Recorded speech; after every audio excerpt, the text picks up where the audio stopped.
Dear students, most welcome to all of you in my YouTube channel MKBS classes. आपको BSc level पे differential equation जो पढ़ाया जा रहा है तो उसमें हमने आपको बताया था कि differential equation of first order but not of first degree equation चल रहा है, जिसमें आपको क्लेरेट्स इक्वेशन के बारे में बताया गया था। y is equal to p x plus f p function of p, तो उसमें कहा गया था कि p is equal to c, some arbitrary constant रख देते हैं तो हमें डायरेक्ट सोल्यूशन मिल जाता है, जनरल सोल्यूशन। आज क्या है इसमें, इस लेक्चर में क्या है कि हमें इक्वेशन डायरेक्ट नहीं दिया जाएगा क्लेरेट में, उसको रिड्यूस करना पड़ेगा। तो ये हमने लिख दिया इक्वेशन रिड्यूसिबल टू क्लेरेट्स इक्वेशन। ठीक है, इसको बीएससी बीटेक सभी स्टूडेंट जो है पढ़ते हैं, स्पेशली ये बीएससी सेकेंड ईयर में ज़्यादातर पढ़ाया जाता है ना। या आपकी यूनिवर्सिटी में जो है उसमें आप देखिए जिस पेपर में आ रहा हो, और ये मेरी फेसबुक आईडी है। तो ठीक है, शुरू करते हैं इसके बारे में। देखिए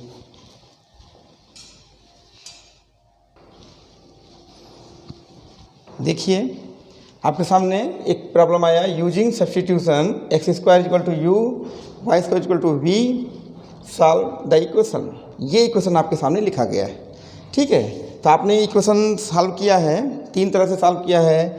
solvable for p y and x, तो इस इक्वेशन को हम p के लिए सॉल्व कर सकते हैं, ये भी ध्यान दीजिए आप।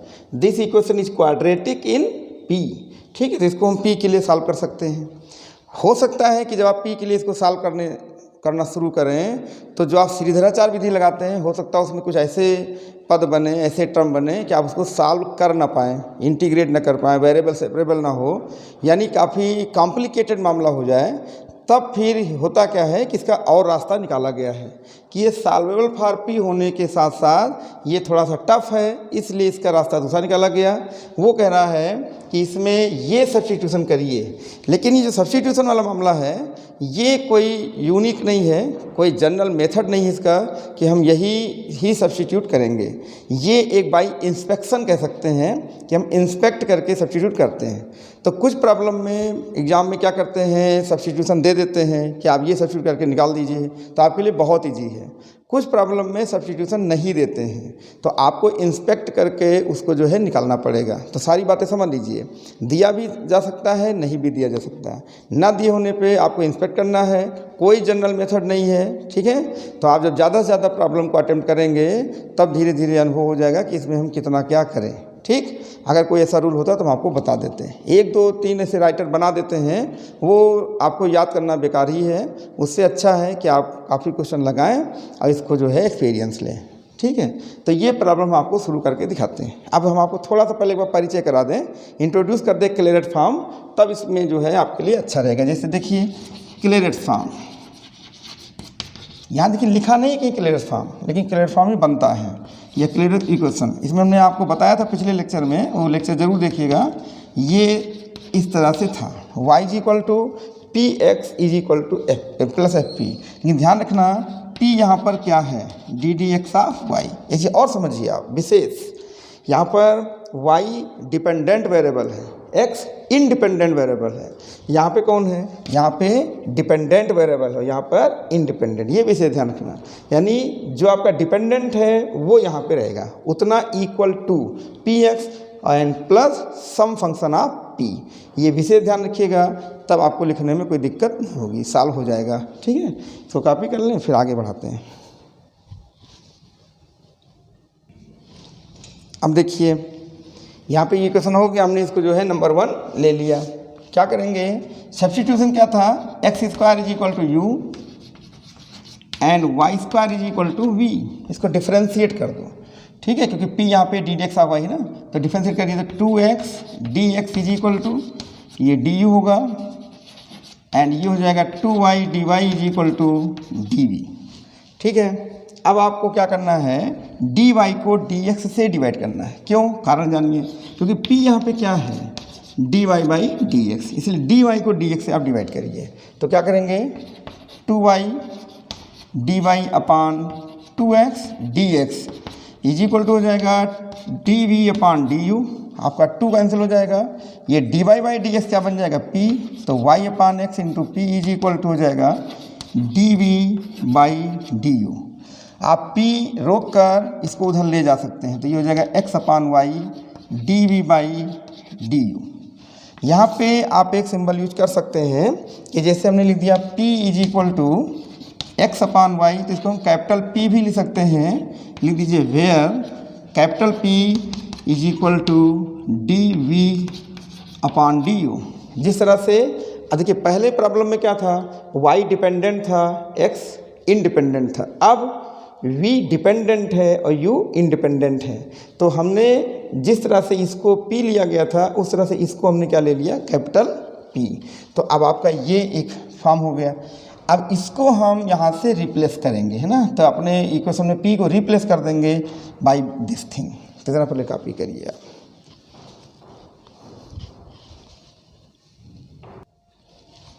अब देखिए ये p यहाँ पे रखिए, तो हो जाएगा ax/y, ये आ जाएगा x²/y² इंटू p²। सभी पे स्क्वायर लगा दीजिए, हो जाएगा x², और plus x² minus ay² - b minus x, यहाँ पे p होना चाहिए, सारी p होगा, है ना, x/y और p माइनस xy = 0।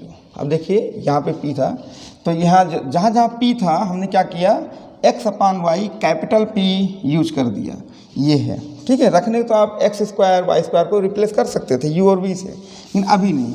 हमने आपको क्या सलाह दिया कि 1/1। तो देखिए ये y यहाँ से कैंसिल हो जाएगा, कर दीजिए x/y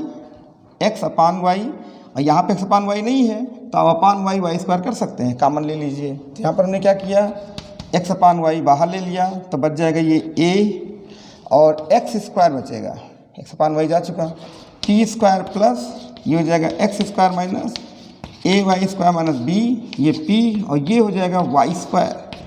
ध्यान दीजिए, नोट इट, ये x/y 0 की ओर चला जाएगा। तो हम लोग क्या करेंगे, यहाँ पर लिखेंगे u, x² को भी हटाएंगे अब u से, क्योंकि यहाँ पर x² = u था और y² = v था, इसको भी हटाएंगे ना। तो हो जाएगा u p² plus u minus av minus b into p minus v = 0। ये क्वेश्चन आ गया। अब आपको पहले से हम टारगेट बता दें, टारगेट ये है क्लियरेट फॉर्म। तो बताइए इस समय आपका जो कैपिटल P है वो क्या है, dd/u(v).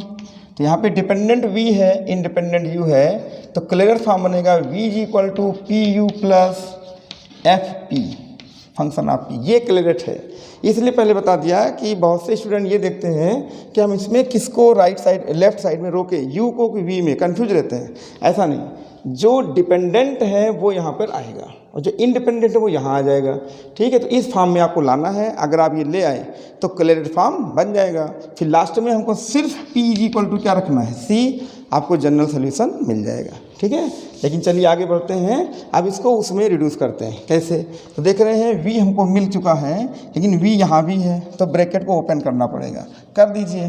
तो au p² plus up minus avp minus bp minus v = 0। तो आप v वाला टर्म एक साथ कर लीजिए, ठीक है। और हमको दो चीज़ ध्यान रखना है विशेष चालाकी से, ऐसे नहीं, v को अलग करना है और pu को अलग करना है। तो ध्यान दीजिए, हमको pu या up कहाँ मिल जाएगा, देखिए pu इसके अंदर भी मिल रहा है और pu इसके अंदर भी मिल रहा है। तो इसमें क्या करेंगे, इसमें हम UP या PU कुछ भी कॉमन ले लो, UP हमने कॉमन ले लिया इन दोनों में, तो बचेगा AP हो जाएगा प्लस 1। इन दोनों में ध्यान दीजिएगा, इन दोनों में V कॉमन लेंगे हम, तो V कॉमन होगा तो बचेगा AP प्लस 1 इंटू V और माइनस BP = 0। ये हमने बना लिया, ठीक है। सारी ये एक भी है, ठीक है, ये इतना हमने बना लिया। अब हम क्या करेंगे, v को लेफ्ट साइड में रखेंगे लाइक दिस और सबको एक साइड में राइट साइड में भेज देंगे। कॉपी करिए, देखिए तो क्या किया हमने, इसको ट्रांसफ़र कर लिया, जगह AP प्लस 1 इंटू V = ये उधर लेके जाइए, तो ये जाएगा AP प्लस 1 इंटू PU और ये उधर जा रहा है तो प्लस BP हो जाएगा ये, नहीं, ये हम इधर लेके आए, जीरो की ओर कर दिए, नहीं सारी, एक मिनट माइनस बी पी होगा, माइनस बी पी, ये जीरो की ओर उधर भेज दिए, तो ये ट्रांसफ़र हो गया। अब हम क्या करेंगे, ए पी प्लस 1 से डिवाइड कर देंगे, क्यों, हमको वी फ्री चाहिए, तो डिवाइड कर देंगे, तो हो जाएगा ए पी प्लस 1, देखिए सेम सेम कट जाएगा, तो हो जाएगा p u minus b p upon a p plus 1। ध्यान दीजिएगा, ये क्लेरेट फॉर्म बन चुका है, यहाँ लिखेंगे which is Clairaut form, Clairaut form equation कुछ भी कैसे, v is equal to p u plus some function of capital P, ये क्लियर बन गया। तो सो पुटिंग, अब इसमें क्या रखेंगे, capital P is equal to C, तो putting capital P is equal to C to find general solution, ठीक है, इन एबव या इन एबव इक्वेशन क्या मिल जाएगा, v इज इक्वल टू हो जाएगा C U minus B C upon A C plus 1, P is equal to C, ध्यान से देखिए, तो C you plus B C plus 1। लेकिन अभी यहाँ पर ये जो u और v है, ये तो आपको दिया गया था ना, इसको x y में लाइए, तो आप जानते हैं u इज इक्वल टू यहाँ पर x स्क्वायर था और v is equal to y square, तब जाके इक्वेशन बन जाएगा। अब तो हो जाएगा y square is equal to C X square minus B C upon, ये हो जाएगा ए सी प्लस 1। ये है, दिस इज जनरल सोल्यूशन, ये है, this is the general solution of equation number 1। ये आपको सोल्यूशन मिलेगा, ठीक है। तो देखा आपने, हमने इक्वेशन को सॉल्व करते करते क्लेरेट फॉर्म में बना दिया कि नहीं। ये देखिए आपके सामने क्लेरेट लिखा है, v है, पी यू है, minus F P the function of p, आपको p ही तो नज़र आ रहा है, बाकी कांस्टेंट नज़र आ रहे हैं, तो p का फंक्शन हो गया, ठीक है। अब इसके बाद हमने क्या किया, सीधे p is equal to c रख दिया, तो c रख दिया, बाद में u और v विमानी हुई राशियाँ थी, सपोज किए थे आप, तो उसको हमने यहाँ से रिप्लेस कर दिया। ये है आपका इक्वेशन नंबर 1 का जनरल सोल्यूशन, ठीक।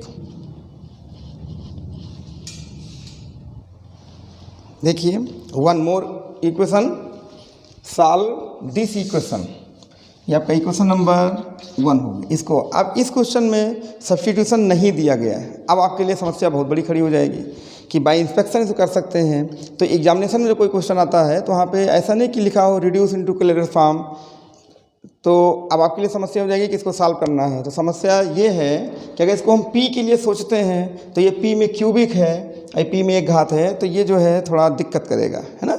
अच्छा, दूसरी चीज़ क्या है, y के लिए सोचते हैं तो y में एक घात है, लेकिन यहाँ पर y में स्क्वायर है, तो ये सॉल्वेबल फॉर y नहीं बन पाएगा। अब ये सॉल्वेबल फॉर x के लिए हम सोच सकते हैं, तो ये x में एक घात है, तो ट्रांसफ़र करके बनाया जा सकता है, लेकिन कुछ कॉम्प्लिकेशंस आ सकती हैं।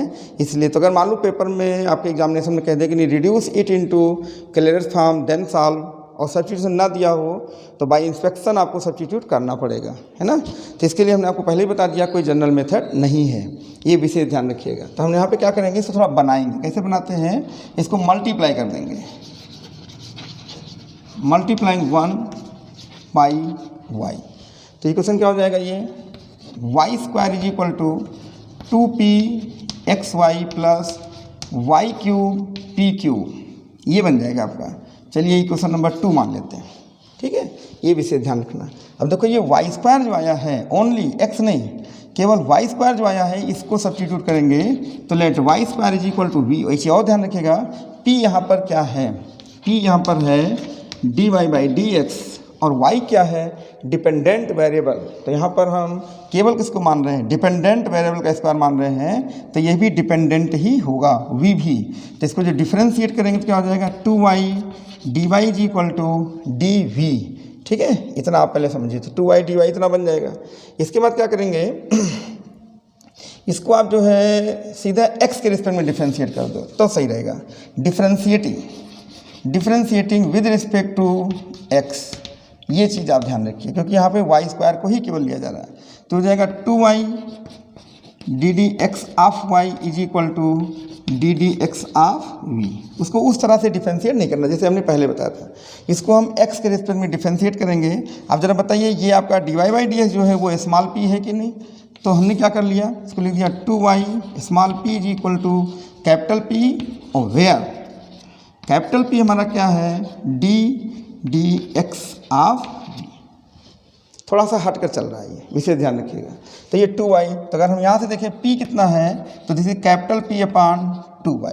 तो हम क्या करेंगे, इस कैपिटल P को अपने इस इक्वेशन से रिप्लेस कर देंगे। तो यहाँ जो P है इसको रिप्लेस करिए। उसके बाद यहाँ पर अब जो वेरिएबल बच रहे हैं वो कौन कौन बच रहे हैं, यहाँ पे वेरिएबल बच रहे हैं v और x। उसमें था v और u, इसमें नहीं थे, इसमें है v और x। v डिपेंडेंट है और x इंडिपेंडेंट है। तो कैलकुलेट फॉर्म में हमको v is equal to p x plus some function of p बनाना पड़ेगा। चलिए आगे बढ़ते हैं। देखिए अब यहाँ पर हम ये p हटाएंगे तो पुटिंग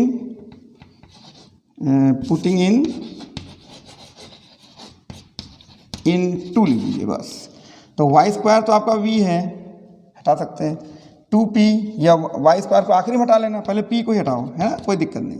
तो हमने लिख दिया 2 इंटू कैपिटल P अपान 2y, एक बार में काम करिए, into x y plus y cube into p cube upon, ध्यान दीजिएगा 8, 2 का क्यूब हो जाएगा ना, 8 या 2 ही क्यूब लिख दो क्या जाता है, और वाई क्यूब ये बन जाएगा p अपान 2y का होल क्यूब बन जाएगा।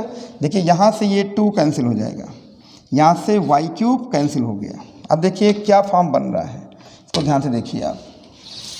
चलिए यहाँ देखते हैं, ये बन जाएगा आपका y square is equal to p x y, नहीं सॉरी वाई भी देखिए कैंसिल हो रहा है, वाई भी कैंसिल हो रहा है, तो बच जाएगा ये पी एक्स और प्लस पी क्यूब अपान 8, ये बन जाएगा। वाई स्क्वायर को यहाँ से हटाना पड़ेगा आपको, ये v हो जाएगा P x plus P cube upon 8। देखिए ये क्लियर बन चुका है क्योंकि अब हमारे पास 2 ही वेरिएबल तो चल रहे हैं, v और x। v डिपेंडेंट है और ये देखिए ना तो कैपिटल P यहाँ पे क्या था, कैपिटल P आपको बताया था हमने, ये D d x of v है। देखिए डिपेंडेंट v आ गया, इंडिपेंडेंट x आ गया, तो विच इज क्या है ये, which is Clairaut form. Clairaut form तो बताइए putting P is equal to C, तो क्या बन जाएगा ये v is equal to C x और प्लस सी क्यूब अपान 8। अब आपको v मानी हुई राशि थी, सपोज किया था, तो v को हटा दीजिए, तो now v is equal to y square था, तो y square is equal to C x plus c cube upon 8। This is general equation, ये ऐसा है general solution of the given equation, ये बन जाएगा। ठीक है, कॉपी करिए। देखिए एक प्रॉब्लम आप और देख लीजिए, है ना, तो इससे हम जो है आपको इस प्रॉब्लम पे 3 एग्जाम्पल दे चुके हैं। अब इन तीनों को जो है आप अच्छे से समझ के बाकी प्रॉब्लम को सॉल्व करिए। ठीक है, एक हम आपको और बता दे रहे हैं, ध्यान से देखिए। ये एक्सपोनेंशियल फॉर्म में है, एक्सपोनेंशियल फॉर्म में है तो सब्स्टिट्यूशन नहीं दिया है, तो सब्स्टिट्यूशन में क्या है, जैसे e पावर 3x है तो आप e पावर x लीजिए। अब इसे सुटेबल सब्स्टिट्यूशन ये होगा कि let e power x is equal to u and e power y is equal to v। बहुत अच्छे से समझिए इसको, है ना, काफ़ी फायदा होगा। आप एक्सपोनेंशियल में यही यूज करिए ज़्यादातर, लेकिन कोई रूल नहीं है, पहले समझ लीजिए।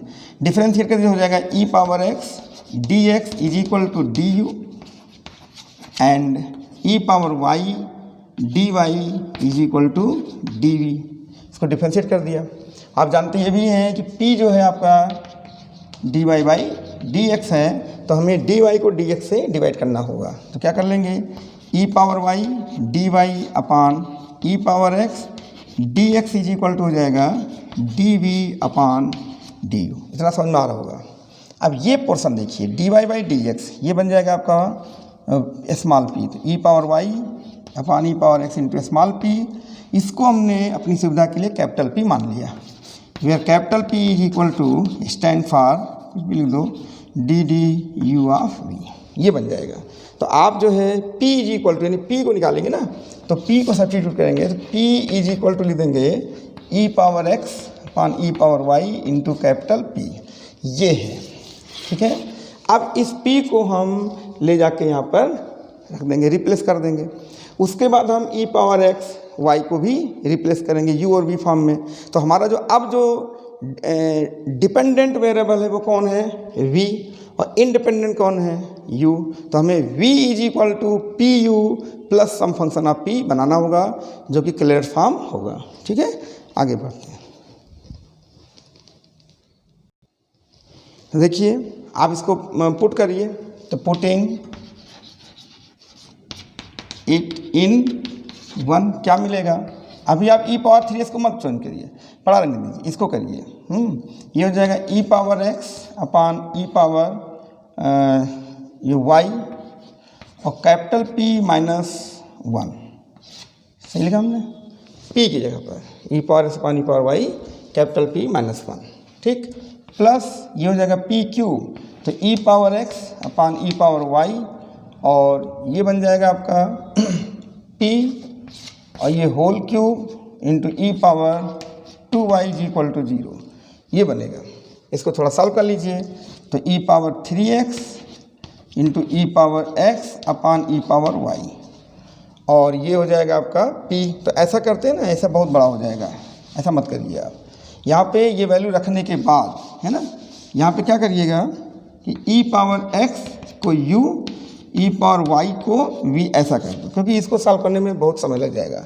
या ध्यान दीजिए, ये देखिए u क्यूब है, e पावर x का होल क्यूब है ना ये, तो ये u क्यूब है, तो u क्यूब हो जाएगा। यहाँ पे क्या होगा, u upon v into p minus 1, ये हो जाएगा आपका u upon v into p whole cube, ये हो जाएगा v square is equal to 0। ठीक है ना, कॉपी करिए। तो ठीक है, अब इसको जो है आप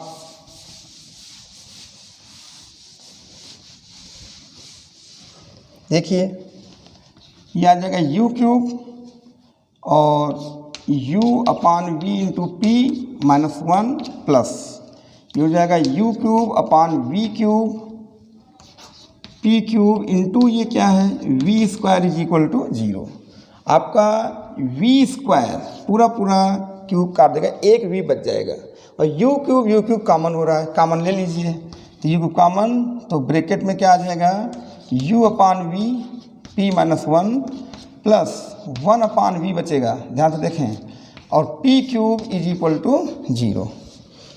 तो ये u क्यूब तो 0 की ओर चला जाएगा, ठीक है, तो ये 0 की ओर चला जाए, तो क्या हो जाएगा u upon v p minus 1 plus 1 upon v p cube बराबर 0, ये हो जाएगा। आप पहले v से मल्टीप्लाई कर दो, तो हो जाएगा u p minus v plus p cube is equal to 0। हमने v से मल्टीप्लाई कर दिया, आप चाहे लिख भी सकते हैं, मल्टीप्लाइंग बाई v। क्या रिजल्ट बन रहा है, देखिए ध्यान से, ये बनेगा आपका v एक साइड कर लो, हमने कहा था ना डिपेंडेंट वेरिएबल v है, एक साइड कर दो, तो ये आ जाएगा आपका pu, समझो v एक तरफ जाएगा तो ये हो जाएगा प्लस p क्यूब। अब आप ज़रा ध्यान से देखें, ये क्लियर फॉर्म हो गया, विच इज क्लियरेट फॉर्म या क्लियरेट इक्वेशन। तो putting p is equal to c, क्या हो जाएगा v is equal to c you plus c cube. तो अब v और u को भी हटाना पड़ेगा, तो यहाँ पर आपने u क्या था e पावर x, v क्या था e पावर y रख दीजिए, तो हो जाएगा e power y is equal to c e power x plus c cube. ये है general solution of the given equation. देखा आपने, तो कोई बहुत टफ नहीं था, है ना, सब्स्टिट्यूशन सही होना चाहिए, तो ये ऑटोमेटिक बनता जाएगा। बहुत सावधानी से करिए, हमने आपको बिल्कुल बारीकी बता दी कि आपको क्या एक तरफ रखना है, क्या ट्रांसफ़र करना है। बहुत लोग इसको समझ नहीं पाते तो रट लेते हैं, कभी v को इधर लेके भागते हैं, कभी u को लेके भागते हैं, ये ऐसा नहीं। हमने आपको डिपेंडेंट इंडिपेंडेंट समझा के ये बता दिया क्लियर कि कौन इधर आएगा। अब देखो ये v इस साइड है, डिपेंडेंट है, ये इंडिपेंडेंट है, बन गया क्लियरेट सीधा P इज इक्वल टू हमने C रख दिया, बाद में U और V को भी हटाना पड़ेगा, जो आपने माना था उसे हटा दिया, ये जनरल सोल्यूशन बन जाएगा। ठीक है, तो अब इस वीडियो में हमने आपको इतना बता दिया। तो 3 प्रॉब्लम आपको हमने सॉल्व कराया, तीनों अलग अलग टाइप के थे। एक में सब्स्टिट्यूशन दिया था, 2 में नहीं दिया था, ठीक है, एक में एक्सपोनेंशियल फॉर्म था। तो 3 क्वेश्चन 3 तरह के थे, आपको बता दिए गए हैं। अब इसको जो है इसको एक सहारा लेके ज़्यादा से ज़्यादा आप लगाने का प्रयास करें। नहीं लगता है तो बहुत ज़्यादा निराश नहीं होना है, उसको आप लगाते रहिए। आज नहीं लगता कल, कल नहीं लगता परसों, लगता तो रहेगा, कभी ना कभी तो लगेगा ही। आप उसमें सब्स्टिट्यूशन नहीं दिया है तो आप उचित सब्स्टिट्यूशन उसको आप करते रहिए, जहाँ पे बनता है वहाँ पे निकाल दीजिए। ठीक है, तो ये वीडियो आपको कैसा लगा आप कमेंट करें। कोई कमी हो, आपको दिक्कत हो, समझ में ना आ रहा तो आप बताइए, उसके लिए भी कुछ हम आपको और भी अच्छे से वीडियो बना देंगे। ठीक है, फिर thanks for watching my video.